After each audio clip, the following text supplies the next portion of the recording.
You can be rich selling real estate. You can be rich flipping houses. You can be rich building houses and sell them. You can be rich wholesaling. But you will never be wealthy unless you own real estate. And that's the difference. You make $1 million a year selling real estate. You're trading your time to make money. If you get off the treadmill with that, you can't make no more money. And you have no retirement for tomorrow.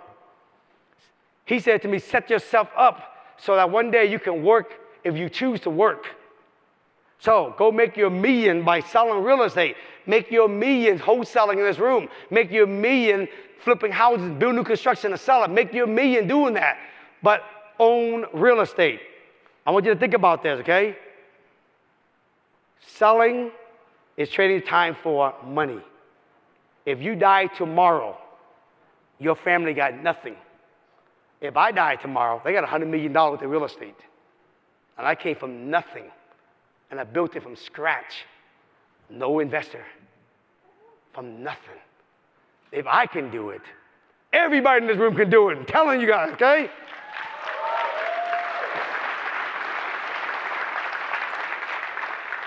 I'm a shareholder of Warren Buffett's company. Warren Buffett said this at a shareholder meeting. If you don't find a way to make money while you're asleep, you're going to work until you die. You can wholesale, flip, build construction, sell them, but you will work until you die. Now, do we not sell and flip and wholesale? Yes. Do it. Make a lot of ordinary income. The more money you bring in the front door, the more you can own more real estate. The more money you can bring to the front door, the faster you can pay them off so you can actually enjoy your wealth tomorrow. I'm just turned 53 years old in May. I want to spend the second half of my life spending the money I made, not keep working until I'm 80 or 90 years old. Are you kidding me? Put compound appreciation work for you. And you can't save your money to true wealth. You hear me? You cannot save money to true wealth. So I got two people I want to talk about, and these are two real people, okay? Person number one, I call this person Big Income Bill, right? Now, no offense to my NFL players. I had one Nick, I said NFL Nick, but I have to change it because my man Nick is in the room, but he's a wealthy NFL player, okay? But I had it in there, so I'm going to call it NFL Nate, because I know there ain't no Nate in this room for NFL, okay? Or some of my wholesaler friends that make millions of dollars wholesaling that don't own real estate. Or some of my big social media influencer friends that make millions on Instagram, millions on social media, and they don't own no rental property. Because I talk to these people all the time, and I see how much money they make. I'm thinking, bro, why don't you own real estate? Are you crazy? So I'm going to use comparison. This person over here, business owner, he make $1.5 million a year. He get $100,000 increase in every single year on his income. He saved 25% of his earning in a bank 10 year. I'm just going to do 10 year for now. And he don't invest in real estate. Okay? Compared to average Joe. Average Joe work at an everyday job, right? Amazon, right? This is one of my friends in this room, okay? This is him, this guy is in this room. He work a W-2 job. He makes $400,000 a year. He has a 3% increase annually. He add a rental property every other year for 10 years. Pretty simple, huh? I'm telling you, when you leave this presentation, if you don't own 10 property, get your ass on it and go own 10 property. I promise you see why, okay? Get your ass on 10 property, okay? And once you own 10 property, I help you get 20 property and 30 property. But just get on 10. Get your ass and get going. Make sense? Okay? Get going. All right, you got ready to see the comparison? It's crazy. All right, a couple scenario and a couple consumption real quick, okay? Assumption. Scenario one, Joe buy a turnkey rental, market value, just turnkey. He buy a turnkey rental every 2 years for 10 years, and he wait until 20 years without investing any more money. Meaning, he's buying a property every other year. In 10 years, you have 5. Does that make sense? This is just 5, okay? Eric, I'm glad you're in the room, bro. Just 5. Now, scenario number 2. Joe buy a fixer-upper every 2 years for 10 years, and he add 20% margin in a year. That means he's buying a property every other year. He buying it as a fixer. He fixed it up, and he has 20% margin. He buy one of those every other year, right? For 10 years, I mean, he has 5 of those in 10 years. Does that make sense, everybody? Okay? Or 3, Joe buy a fixer-upper every 2 years with room to build a detached ADU. If you got ADU, listen up. If you don't, let me tell you something else. He put an ADU. In the odd year, he built the ADU. You buy a house, in the odd year, you build the ADU. You buy a house, in the odd year, you build the ADU. So in 10 years, you have 10 structure. Does that make sense? Okay? Now, if you don't have ADU, if you buy a fixer every year with 25% margin and more, it's the same thing. Everybody get that? Okay, you understand the 3 scenarios, right? This is what I do. This is what I have already experienced. This is what I've done. This is how I understand this, and this is how I got to $100 million, okay? This is what I'm teaching all my students in Springboard. Keep it simple, okay? Now, assumption. When you get the mortgage, we assume the mortgage is 5.5%, right, over 20 years. Appreciation, 7%, okay? If you're underneath 5, go buy an area, at least 5 and up, folks. Make your life easy for you, okay? All right? Get yourself in the right location is the key. I promise, I'm gonna show you why, okay?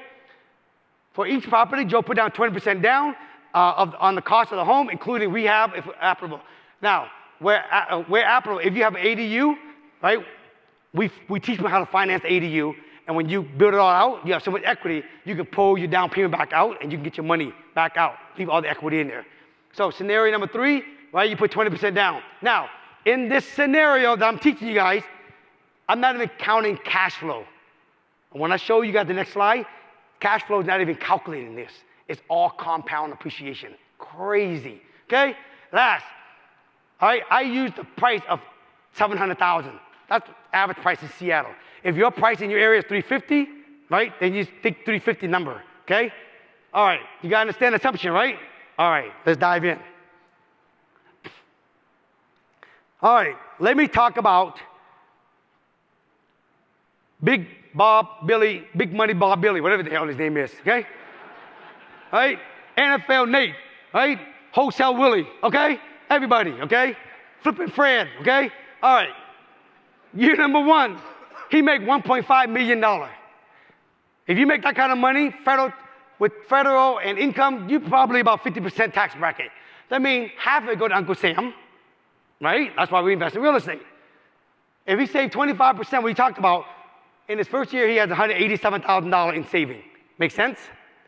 Second year, he get an increase, 100 grand. Right? Nick, think about all the NFL players we know, bro. This is the scenario. They make 100 grand more, Jamal, right? And then half of that go to Uncle Sam. In the second year, he get 200 grand in savings. Repeat that. When you add it all up in 10 years, he grossed $222 million, 11 million is tax, and he has $2.7 million in saving after 10 years. He don't invest in real estate, so you're gonna be living off that if he don't do anything else. The question is, how much money would he have in the next 10, 20, 30 years down the road? This is the everyday people that work every day. Even my social media friend that make millions that don't own nothing. Crazy. I got friends of you guys that have millions in social media, millions, and they don't own real estate. Right? And I show them this, and they all pass out. Okay? Now, don't worry. I got a more clear picture of this on the next slide. But I want to show you the scenario breakdown. If you want to take a picture, feel free to, okay? All right. On the top section, that's the 10-year hold. Second one, the 20-year hold. The last one is the 30-year hold. 3 scenarios. Turnkey every other year. Buy a property every other year with 20% margin. Or a single family with an ADU in the back. Or single family with 25% margin every year. Okay? Those are the 3 scenarios we talked about. Watch. On a $700,000 property. Okay? You guys see this? All right. Let me make it more clear. All right, here we go. Look how crazy this is. On a $700,000 property, this is a 10-year hold. If someone bought a turnkey every 2 years at a 5% appreciation or a 7% appreciation, in 10 years, that's $700,000, the 5 property. All right, on a 10-year, 5 to 7, anywhere between 1.6 to $2.2 million is what it's worth, just off of 5. We're not accounting cash flow. Okay? I'm going to say this to you. I want you to really listen to me, okay? This is from life experience. Cash flow pay for your lifestyle. Compound appreciation built your net worth. If you die tomorrow and you bought property in a bad area or area that don't appreciate a lot, it doesn't have a lot of growth, you're doing a lot of work for little appreciation. You ever heard of the restaurant formula? The restaurant formula is a lot of work, little pay. When you buy property in an area that don't have a lot of appreciation, you're doing all the work, no different than the guy who has a property in a 5% or 7% appreciation area. But who want to work 20, 30 years down the road, and at the end, you barely have any net worth?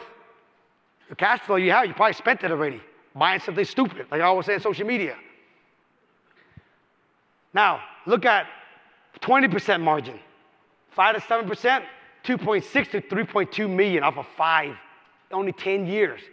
Look at the 30% margin. 5 doors, 5 houses, just 5 houses, it turned to 5.8 to 7.2 million in 10 years. Just 5. Imagine you had 10. Imagine you had 20. Imagine you had 100.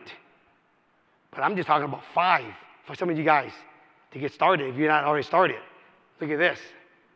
20-year hold. Look at the number. Holy moly. Look at it. 5.3, 8.2 million off of 5 property. Look at the 30% margin on the real bird, 25% more. 11.8 million, 16.7 million off of 5. 5. Just think about it. I asked Ken on a podcast interview we did right before this event, what's your biggest regret? Guess what he said, bro? Huh? Not buy enough. What did he say? Selling. He sold the property she never sold. Look, folks, they don't make no more land. You got the ocean on one side, you got the mountain on the side, you got the owls up north, you got the eagle on the bottom. You ain't got no more land. Folks, if you don't own real estate, density is a problem. So that means that if there's no more land, your property is going to go up in value. Very well. Look at this. 30-year hold off of 5 rentals. 5 houses. 5. Look. 18 million, 22 million, 38 million.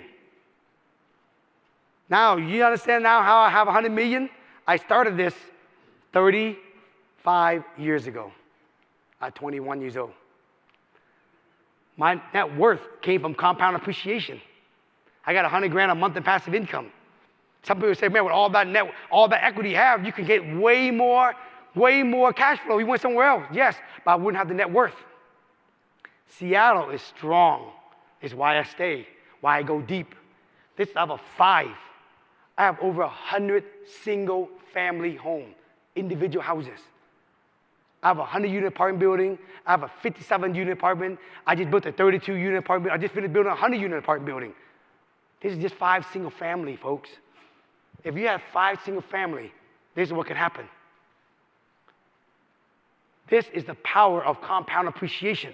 This is the biggest lesson I learned. Maximize and capitalize on compound appreciation if you're going to own. The moment you sell it, you kill off all opportunity. With that, look at Billy Bob, big Billy Bob. Look what happened to Billy Bob. Okay? Billy Bob had 2.7 million. Assuming he spent 4% of his saving. Look, in 20 years, 1.6 million. In 30 years, 500 grand. This is everyday American. Every day. Every day, folks. If this Vietnamese kid from Vietnam came here with no education, can't even speak English, with 1 suitcase, and I can do what I do, trust me, folks, this game is not the microwave game. It's not about putting something in the oven, in the microwave, and get it right back out, instant gratification. You do wholesaling and flipping to make money. You live off the cash flow and flipping and wholesaling. But the real wealth in America is the oven mentality. Put the stuff in there, let it marinate, let it bake. And then soon, when it comes out, it's perfect. All I've been doing, folks, is making money from selling real estate wholesaling, flipping houses, and taking the money, park it in this, and I turn around 30 years later, and all of a sudden, I got 100 mil. 100 mil. That sounds crazy. I don't even like saying it. By 2050, I already calculated, 2050, it will turn into $1.6 billion without putting no more money into it. Just enjoying my life till now and the rest of the year.